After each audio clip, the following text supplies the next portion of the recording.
Hi everyone, it's Maria here and welcome to my reading vlog. I thought I will share with you guys bits and pieces of my reading routine or some adventures that are happening throughout the day. And this will be a vlog for a few days, I'm supposing. Usually I listen to audiobooks first of all in the morning, so I go for a short morning walk and I listen to audiobooks, and then I come back home and have my coffee machine there, and having my breakfast, and then starting to work. I work from home. I work in IT. And I'm listening to This Weakness of Forgiveness, and I'm liking the book so far. I almost got disappointed in the book because at first, for some reason, I thought that the book was trying to be about upset teenagers and divorce problems of the main characters, which that can be fine, but for some reason I don't like teenage characters and books. A little bit boring, but never mind. Apparently the book is going to be about the great-grandma of this whole family and about the family history and some secrets that the past hides from this family. So this makes it exciting, and so far the main character Hope, she's 36, she just got divorced. She is trying to go to Paris to find out some of the family history because great grandma asked her about that, and great grandma unfortunately is sick with Alzheimer's and she might be losing all of her memories soon. So they're trying to get all the missing pieces of the family story together before great grandma actually loses most of her memories. And this is actually getting sad because they describing what it feels like when your memories are slowly slipping away, and it's quite sad, but also quite interesting. I'm excited to find out how this trip to Paris will go. There are also quite a lot of descriptions of different desserts in that book, which makes me go to a coffee shop and maybe get something like that. But I have a full freezer of treats, so maybe I don't have to go to. I don't have to wait to go to a coffee shop. Hi there, it's Maria, and it's a different day. We are at my mom's house, and we came here to see my mom for Thanksgiving. So this weekend is Canadian Thanksgiving. Friday was intense. There was quite a lot of work and meetings, so I only listened a bit more to This Weakness of Forgetting in the evening. And the main character is trying to go to Paris, but it's just prevent her from doing so. And I was cheering, and I was like, yeah, I'm going to Paris. Yesterday we had Thanksgiving dinner, and today me and my fiance, Alex, are going to go to Algonquin, and our baby son is going to stay with my mom. So it's going to be our little day trip, romantic day trip. And why? What does it have to do with reading? Because one of the things that Alex and I love doing together is listening to audiobooks while we are driving together. So I'm going to keep you updated on that.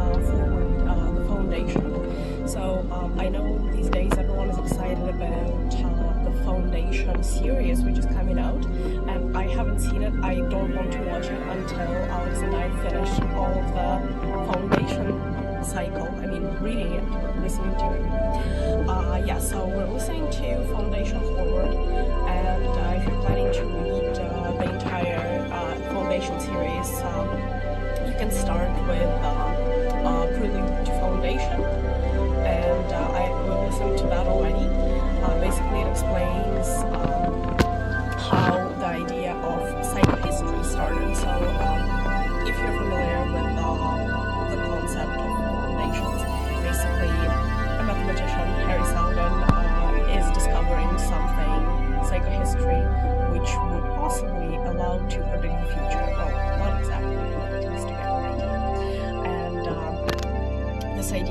exposed first in Prelude to Foundation, and then forward the foundation, this idea just develops, and we kind of get to see psychohistory being applied in action. And there's quite a lot of action in the book, and there are like blasters and action and assassinations in the Imperial Palace, so quite an engaging read, and also lots of points to discuss if you're listening with someone else. And yeah, again, we're going to Algonquin.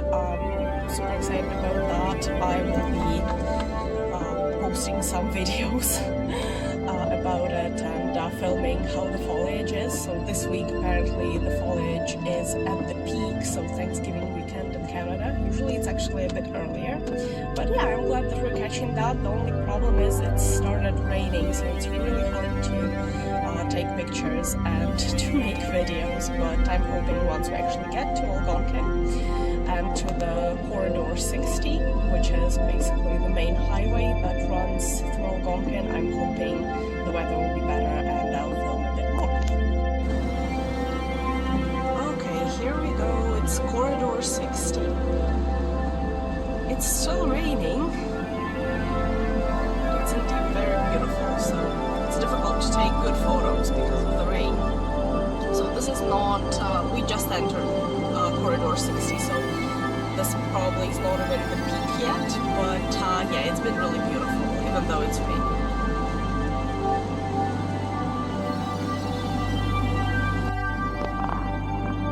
Okay, here's some more of Corridor 60.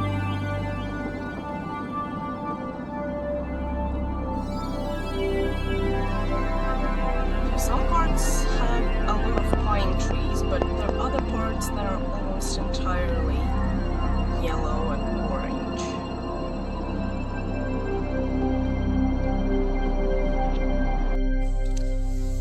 Okay, we arrived to Visitor Center, Lookout Point, and oh my god, this is so amazing. There's such a beautiful view over there, and the camera actually can't express that. I don't think the camera is picking up all of the colors. It's beautiful, even though it's raining, it's just amazing over here. And I'm also going to show you something else interesting there. There is a gazebo and a kind of covered lookout point.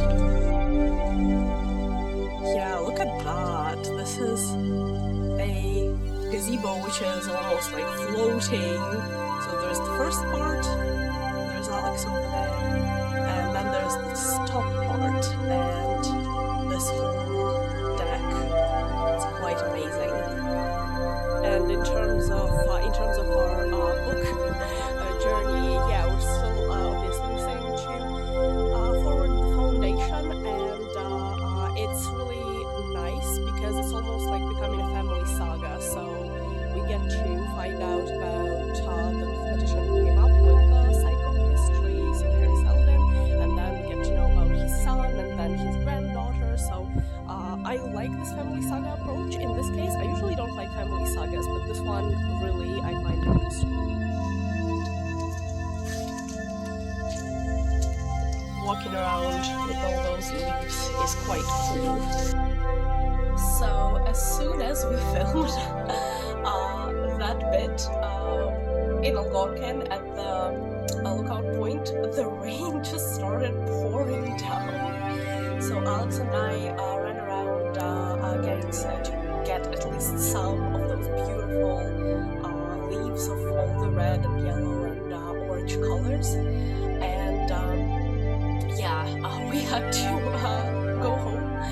And yeah, it takes about 4 hours to get from Algonquin to where we live. So we're back at my mom's place, and yeah, it's a different day already, so it's Sunday. And I already had a chance to listen a bit more to this wedding, and the main character actually does go to Paris, and there will be a twist why she will go there, but I just don't want to spoil it for you guys if you want to read it. And also I'm hoping today I really want to start listening to Never Let Me Go. And yes, sometimes I do have this habit of reading multiple books just because sometimes one book doesn't always match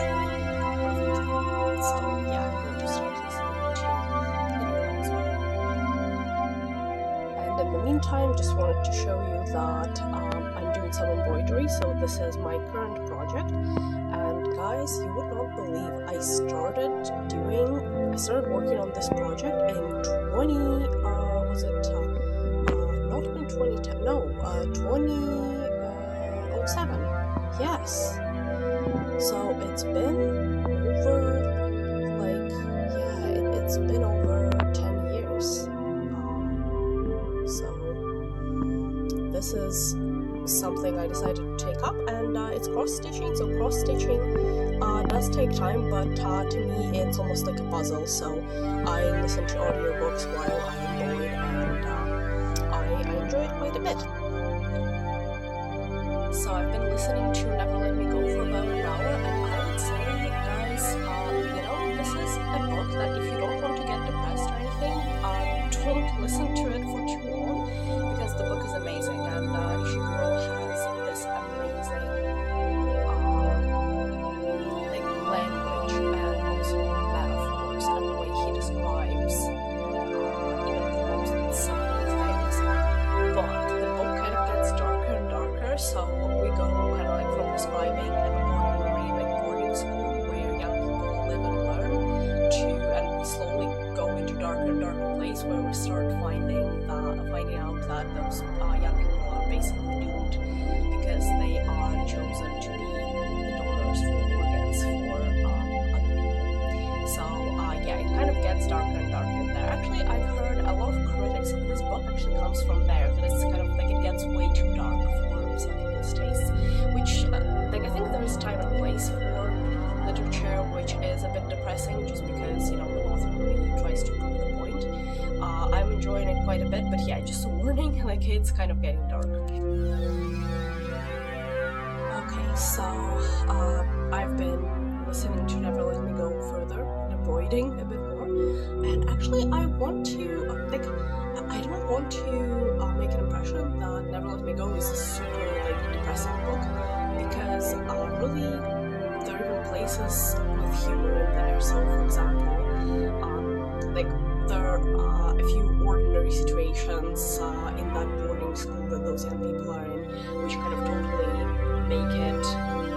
make it look like their lives, like they're trying to normalize their lives to fit their circumstances as much as possible, and really it's a little bit freaky, but I really like how Ishiguro really finds different moments to showcase the characters, and really to showcase that really their lives are just lives of normal teenagers, young adults, and they're kind of facing similar problems as anyone else would, because it's not like they're not aware of what is that awaits them. It's basically he's saying that they are being normal teens, kind of beside all the horrible circumstances that they're in. And this contrast I find is really interesting to watch, and interesting how Ishiguro as a writer keeps this balance of freakiness and sometimes even humor, and also propels the story forward. So I'm really enjoying that. I will be talking a lot more about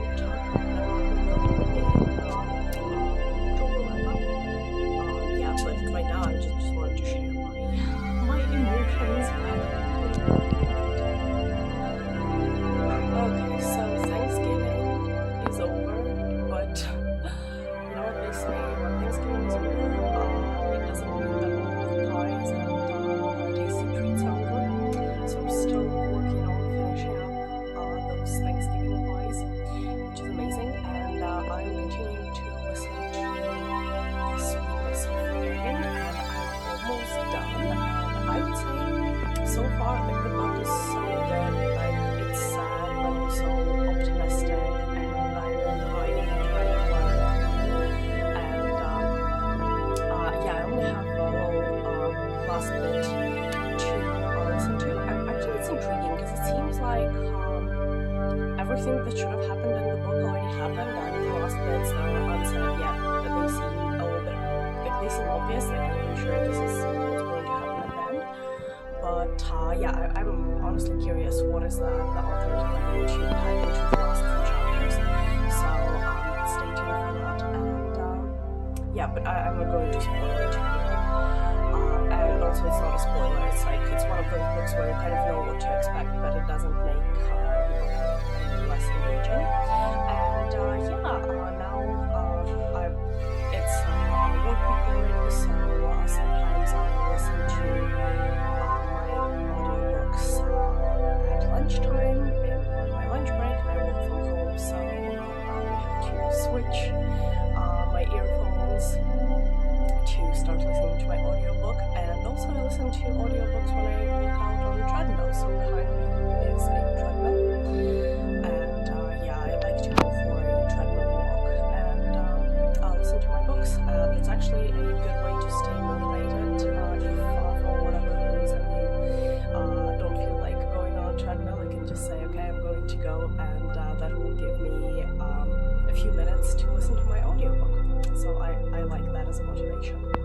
And so in terms of foundation, like I said, Alex and I listened to parts of it in the car when we were driving to Algonquin, and I'm going to continue with that. I'm